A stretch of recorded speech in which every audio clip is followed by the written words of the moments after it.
Good morning, students. Oxford Public School welcomes you. Myself, Sandeep Nehra, your political science teacher. We are studying about chapter 13, India's external relation. Today our topic is Israel and India's relation. इससे पहले क्या है, हमने India और Israel के जो relation है उसको 3 पार्ट्स में डिवाइड किया गया था. उसके बारे में पढ़ा था कि 1948 से लेकर के 50 तक इंडिया क्या था, इजराइल के अगेंस्ट था. अगर 51 से लेकर के 90 तक की बात करें तो इंडिया और इजराइल के रिलेशन कोई ज्यादा बेटर नहीं थे. वो सिर्फ नॉर्मली क्या है, एक दूसरे से थोड़ा बहुत ट्रेड वगैरह उनका क्या था, चलता था. लेकिन 1991 के से लेकर के अगर एट प्रेजेंट की बात करें तो इंडिया और इजराइल के रिलेशंस क्या है, पहले से काफी अच्छे हो चुके हैं, पहले से काफी बढ़ चुके हैं. अगर हम ये कहें कि आज इंडिया की बेस्ट फ्रेंड में जिस तरह रसिया का नाम आता है, उसी तरह क्या है, इजराइल का नाम आता है. अभी चाइना के साथ जैसे सिचुएशन हमारी क्रिटिकल हुई थी तो उस समय भी इजराइल ने क्या है, ओपनली कहा था कि वो किसके साथ खड़ा है, इंडिया के साथ खड़ा है. तो इस तरह से हम उनके रिलेशंस को क्या अलग अलग रखेंगे. फर्स्ट है मिलिट्री रिलेशन, यानी कि दोनों के बीच में मिलिट्री रिलेशन यानी कि सैनिक संबंध क्या है. तो इंडिया क्या है, सेकंड लार्जेस्ट सप्लायर है, वो किससे, इजराइल से. इंडिया सबसे ज्यादा जो वेपन्स वगैरह खरीदता है, मिलिट्री के लिए जो इक्विपमेंट वगैरह खरीदता है वो रसिया से खरीदता है, और सेकंड के ऊपर किससे खरीदता है, इजराइल से खरीदता है. अगर इजराइल की बात करें तो वो क्या है, अपने ज्यादातर क्या है वेपन्स, यानी उससे वर्ल्ड के जितने भी कंट्री वेपन्स वगैरह खरीदते हैं मिलिट्री से, उनमें सबसे ऊपर इंडिया का नाम आता है. तो कहने का मतलब यह है कि दोनों की मिलिट्री रिलेशन एक ट्रेड की तरह यानी बढ़ चुके हैं. वो एक दूसरे की हेल्प करने के लिए भी दोनों क्या है, हमेशा तैयार रहते हैं. प्रत्येक वार के अंदर किसी भी तरह की वार हो या कोई क्रिटिकल सिचुएशन हो, आज इजराइल क्या है उसमें इंडिया के साथ खड़ा है. ये बात दूसरी कि यूएनओ वगैरह के अंदर आज भी क्या है, अगर वोटिंग होती है तो जैसे अभी था उसमें क्या है, इजराइल के अगेंस्ट इंडिया ने वोटिंग की थी. तो 1999 से लेकर के 2009 तक यानी इन 10 इयर्स में लगभग $9 बिलियन के क्या है, हमने वेपन्स वगैरह किससे खरीदे थे, इजराइल से खरीदे थे.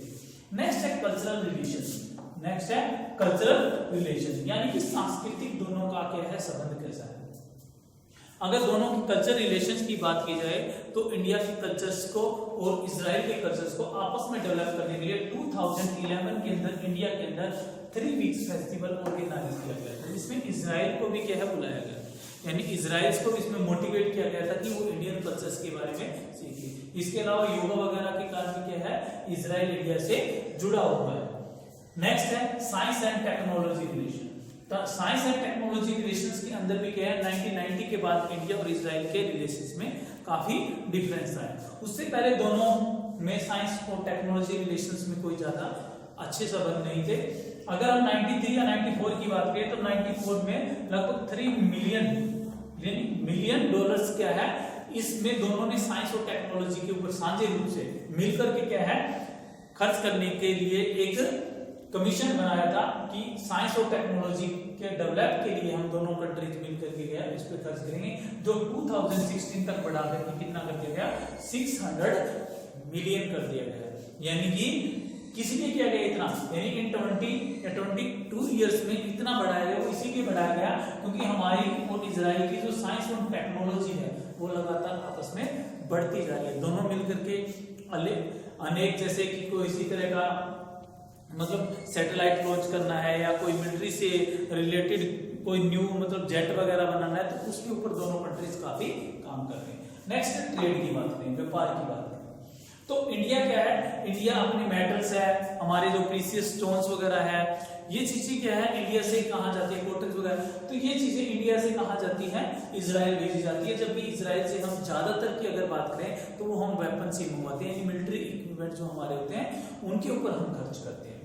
तो इसलिए कह सकते हैं कि दोनों का जो ट्रेड है वो बायलैटरल है, यानी कि ये नहीं कह सकते कि इंडिया को अगर इजराइल से मतलब कि सामान खरीदने में या ट्रेड करने में कोई नुकसान है. जैसे हम चाइना से खरीदते हैं तो चाइना से हम लेकर तो ज्यादा आते हैं, लेकिन उसको बेच से इंडिया एक्सपोर्ट बिल्कुल कम करता है. इंपोर्ट इंडिया को चाइना से बहुत ज्यादा करना पड़ता है, तो काफी करेंसी हमारी कहाँ चली जाती है, चाइना के अंदर चली जाती है. लेकिन इजराइल के साथ ऐसा नहीं है, यहाँ बायलैटरल है, द्विपक्षीय संबंध है, बराबर के, कोई ज्यादा डिफरेंस नहीं है. तो दोनों कंट्रीज में ट्रेड का भी क्या है, काफी अच्छा चल रहा है. 1992 के अंदर क्या है हमारा 5.84 यानी 5.84 बिलियन डॉलर क्या है, या 584 मिलियन भी बोल सकते हो आप, इतने डॉलर का क्या है हमारा ट्रेड था, जो 2018 में बढ़कर के क्या है 200 बिलियन, आप देख सकते हो कितने गुना बढ़ चुका है, 200 बिलियन तक हमारा ट्रेड आपस में पहुंच चुका है। ये लेटेस्ट एग्जांपल है 9 अप्रैल 2020 को, जब क्या है कोरोना वायरस की वजह से पूरा कंट्री इफेक्टेड था, तो इंडिया ने क्या है 5 टन ड्रग्स, यानी कि जो दवाइयां होती है कोरोना वगैरह की डिजीज में जो काम आ रही थी, वो क्या है इंडिया ने इजराइल को एक्सपोर्ट की थी। नेक्स्ट है हमारा ऑयल एंड नेचुरल गैसेस। तो तमार एंड लेबनान की जो जगह है वहां पर क्या है इजराइल के अंदर क्या है ऑयल की रिफाइनरी वगैरह बनाई जा रही है, तो उन रिफाइनरीज के अंदर क्या है इंडिया को भी लाइसेंस दिया गया है कि वो भी वहां पर क्या है रिसर्च वगैरह करके वहां पर ऑयल रिफाइनरीज के लिए काम कर सकता है। तो ये हमारा टॉपिक था Israel and India relations. Okay, thank you, have a nice day.